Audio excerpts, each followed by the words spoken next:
معزز سامعین گرامی قدر، گزشتہ دنوں میں ہمارے ویلنسیا میں ایک ایسا واقعہ پیش آیا کہ جس کی وجہ سے رسول اللہ صلی اللہ علیہ وسلم کی وہ حدیث یاد آ گئی جو امام بخاری نے نقل بھی کی اپنی دوسری کتاب کے اندر۔ وہ حدیث یہ ہے کہ قیامت اس وقت تک قائم نہیں ہوگی جب تک بندہ اپنے ہمسائے کو، اپنے بھائی کو اور اپنے باپ کو قتل نہ کرے۔ ہمارے ویلنسیا میں مشہور ایک ہاسپٹل ہے، اس کے ایک ڈاکٹر تھے، ان کو ان کے بیٹے نے قتل کیا۔ جس وقت سے یہ خبر سنی، چونکہ وہ کبھی کبھار یہاں پہ بھی جمعہ پڑھا کرتے تھے، اس وقت سے دماغ کے اندر عجیب کیفیت اور یقین نہ آیا۔ سچی بات یہ ہے، اول مجھے بھی یقین نہ آیا۔ میں کہا یہ ممکن نہیں ہے کہ بیٹے نے مارا ہو، شاید پولیس اس کو پھنسا رہی ہو، مطلب ذہن میں یہ خیالات آتے ہیں کوئی جائیداد کا جھگڑا نہ ہو، کسی اور نے نہ کیا ہو۔ لیکن پھر جب رسول اللہ صلی اللہ علیہ وسلم کی یہ حدیث دماغ میں آئی کہ قیامت ہی قائم نہیں ہونی اس وقت تک جب تک بیٹا باپ کو قتل نہ کر دے۔ یہ کیسی تربیت ہے، یہ کیسا معاشرہ ہے؟ اللہ کی قسم، یہ ممبر، یہ مسجد، یہ مدرسے واحد ایسا انسٹیٹیوشن اور ادارہ رہ گیا ہے جو لوگوں کو جرائم سے دور لے کے جا سکتا ہے، جو لوگوں کی اخلاقی تربیت کر سکتا ہے۔ قانون، خوف، گرفت کا یہ بھی انسان کو جرم کرنے سے روکتا ہے، لیکن حقیقت میں جو شے انسان کو گناہ اور جرم کرنے سے روکتی ہے وہ ایک مقتدر اعلیٰ کی ذات ہوتی ہے۔ اس کے سامنے پیشی کا خطرہ ہوتا ہے، اس کے سامنے احتساب کا خطرہ ہوتا ہے۔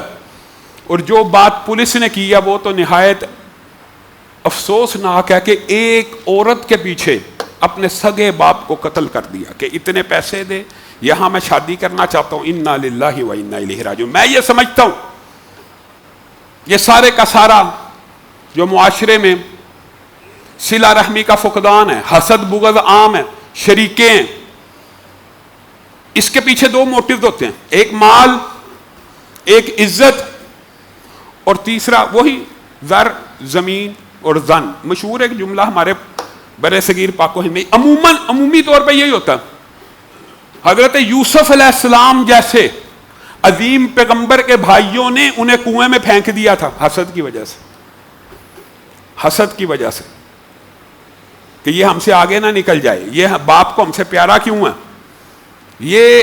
اور یہاں پہ جو دوسری بات ہے کہ مال فتنہ، عورت فتنہ، یہاں پہ اس بچے نے ایک عورت کے پیچھے اپنے باپ کو قتل کر دیا۔ ذمہ دار کون ہے؟ آج یہ جو تجزیہ میں رکھنا چاہتا ہوں وہ یہ ہے کہ اس کا ذمہ دار ہمارا معاشرہ اور اس کے اندر پھیلی ہوئی برائیاں جو سوشل میڈیا کے ذریعے بعض ایسے جرائم پولیس بے نقاب کرتی ہے، اور وہ کہتی ہے، پولیس کا کہنا ہے کہ اس بچے نے یہ جرم فلاں فلم دیکھ کے کیا، اس بچے نے یہ جرم فلاں ڈرامہ دیکھ کے کیا، کہ اس ڈرامے میں جس انداز میں قتل کی پلاننگ ہوئی اس نے وہاں سے چوری کی ہے۔ بتائیے آپ ان لوگوں کو جرائم سے کیسے روک سکتے ہیں؟ آپ نے ان لوگوں کو مسجد سے متنفر کیا، مدرسے سے متنفر کیا۔ مسجد اور مدرسے کا منہ تو دیکھنا ہی نہیں ہے، صرف ایک قانون ایسی چیز رہ گی جس کی گرفت سے خطرہ ہو، اور جو طاقتور ہے، مالدار ہے، قانون اس کے سامنے زیرو ہے۔ اس کیس کا بھی انجام بظاہر یہی ہے کہ کچھ عرصے کے بعد بچہ باہر آ جائے گا، والدہ کہے گی حامد بھی مر گیا ہے، اب بچے کو بھی مار دو۔ بظاہر یہی ہوتا ہے۔ آپ ہر کیس، بڑے بڑے جو لارڈز ہیں، فیوڈل لارڈز، ان کے کیسوں کو دیکھ لیں، وہ شاہ رخ جتوئی کا کیس دیکھ لیں، کوئی بھی دیکھ لیں، ہم ان کا پرسو نہیں کرتے۔ آپ دیکھ لیں، پوچھ لیں، وہ آزاد ہوں گے، صلح ہو جاتی ہے، معافی مل جاتی ہے۔ تو حقیقت میں اگر آپ چاہتے ہیں معاشرہ صحیح سمت پہ آئے تو مسجد، ممبر اور مدرسے کو عزت دیں اور ان کی بات کے اوپر غور و فکر کریں۔ کیوں آپ مسجد اور ممبر کے خلاف کیوں ہیں پتہ؟ اس کی وجہ یہ ہے کہ اس مسجد اور ممبر نے آپ کے ارد گرد گھیرا احتساب کا تنگ کیا ہوا ہے، اور وہ آپ کو ختم نبوت کے اوپر ڈاکہ نہیں ڈالنے دے رہا۔ سپریم کورٹ کے چیف جسٹس کا فیصلہ آیا، اس کے بارے میں آپ کے سامنے بات کی کہ دو شکیں ابھی بھی متنازع ہیں، اس نے پھر ڈنڈی مارنے کی کوشش کی ہے. اور مسجد اور مدرسے کے خلاف کیوں بولا جا رہا ہے؟ اس لیے بولا جا رہا ہے اگر یہ نہ ہو تو قانون تو فیصلہ تو ہو چکا. اللہ کے فضل و کرم سے علماء نے آپس میں اس بات کے اوپر اتفاق کر لیا کہ اس فیصلے کو ریجیکٹ کرنا ہے.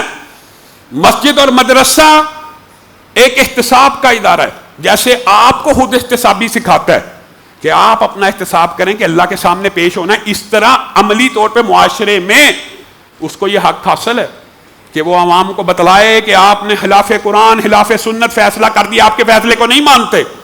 اور اللہ کے فضل و کرم سے اس حوالے سے پورے ملک کے اندر آل پارٹیز کانفرنسز، ختم نبوت کانفرنسوں کا انعقاد ہو رہا ہے، اور انشاءاللہ یہ فیصلہ واپس ہوگا انشاءاللہ.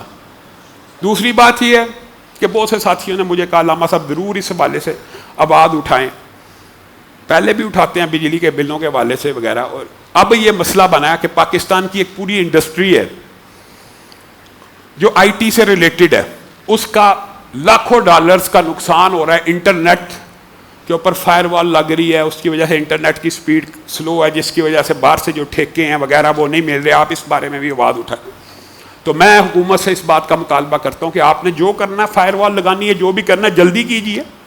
پاکستان کی معیشت آگے حج کولے کھا رہی ہے، اور پاکستان کی معیشت کے اندر یہ آئی ٹی کی انڈسٹری ایک بہت بڑی اب انڈسٹری بن چکی ہے جو پاکستان میں زر مبادلہ لاتی ہے. ان کو فیسیلیٹیٹ کیجیے، فل فور انٹرنیٹ کو بحال کیجیے. اور آخر میں ایک مطالبہ لاہور کی انتظامیہ سے ایک مرتبہ پھر کرنا چاہتا ہوں. ایس ایس پی آپریشن کے پاس ہمارا کیس موجود ہے.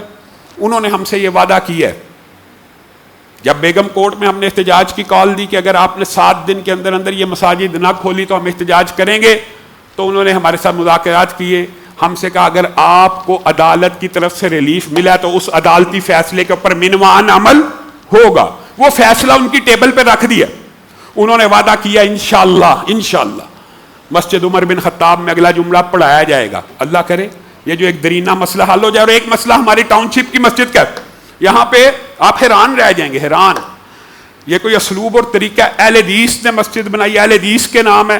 ایک اہل حدیث امام مسجد وہاں پہ ملازم رکھا، وہ 2-3 سال بعد پتہ چلا وہ اہل حدیث ہی نہیں ہے، اور اب وہ امام مسجد وہاں سے نکلنے کے لیے بھی تیار نہیں. کیا امام مسجد جو ہوتا ہے وہ مسجد کا مالک ہوتا ہے؟